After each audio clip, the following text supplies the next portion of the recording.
Hi viewers, welcome to our channel.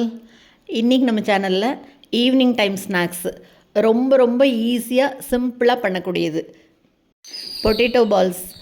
உருளைக்கிழங்கு வச்சு குழந்தைகளுக்கு பிடிச்ச மாதிரி ரொம்ப ரொம்ப சூப்பரான ஒரு ஸ்நாக்ஸ் பண்ண போகிறோம்.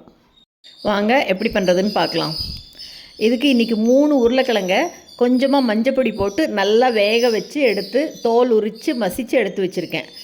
அது கூட இப்போ தேவையான அளவு உப்பு சேர்த்துட்டு 1 டீஸ்பூன் அளவுக்கு காரப்பொடி சேர்த்துக்கிறேன். கூடவே 2 டேபிள் ஸ்பூன் அளவுக்கு அரிசி மாவு, 1 டீஸ்பூன் மிளகாய்த்தூள், 2 டேபிள் ஸ்பூன் அரிசி மாவு, 3 உருளைக்கிழங்கு, இதாங்க அளவு. இப்போ எல்லாத்தையும் நல்லா அப்படியே பிசைஞ்சு விட்டுக்கலாம். தண்ணியெல்லாம் எதுவும் சேர்த்த வேண்டாம். உருளைக்கிழங்கை வேக வச்சு தான் வச்சுருக்கோம், அதனால் அப்படியே பிசைஞ்சால் போதும். பாருங்கள், நல்லா இந்த மாதிரி பிசைஞ்சுக்கணும். உருளைக்கிழங்கு மட்டும் இருந்ததுன்னா போதும், டக்குன்னு 5 நிமிஷத்தில் குழந்தைகளுக்கு ஈவினிங் டைம் ஸ்நாக்ஸாக சூப்பராக செஞ்சு கொடுத்துடலாம். இப்போ இதை எடுத்து சின்ன சின்ன உருண்டையாக உருட்டிக்கலாம். கிழங்கு வேக வைக்கும் போதே நல்லா நைஸாக வேக வச்சு எடுத்துடணும். அப்போ தான் பாருங்கள் இப்படி நல்லா உருண்டை பிடிக்க வரும்.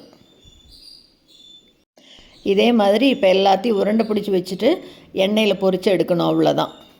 இந்த பக்கம் எண்ணெய் வச்சுருக்கேன். எண்ணெய் நல்லா காஞ்சிருக்கு பாருங்கள். அப்படியே ஒன்று ஒன்றா போட்டு பொரித்து எடுத்துடலாம்.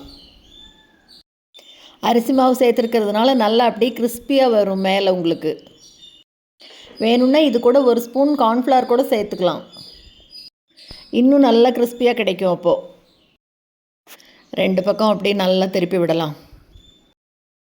நம்ம மாவு சேர்த்துற அளவுக்கு கிறிஸ்பினஸ் கிடைக்கும். மேலே அப்படியே நல்லா மொறுமொறுன்னு இருக்கும். நல்லா பொரிச்சாச்சு பாருங்கள், எவ்வளோ சுலபமாக செஞ்சாச்சு பாருங்கள். அவ்வளோதாங்க, அருமையான பொட்டேட்டோ பால்ஸ் ரெடி ஆயிடுச்சு. ரொம்ப ரொம்ப சுலபமான ஈவினிங் டைம் ஸ்நாக்ஸ், நினச்ச மயத்தில் செஞ்சிடலாம். நீங்களும் இந்த ரெசிபியை செஞ்சு பார்த்துட்டு மறக்காமல் கமெண்ட் பண்ணுங்கள். தேங்க்ஸ் ஃபார் வாட்சிங்.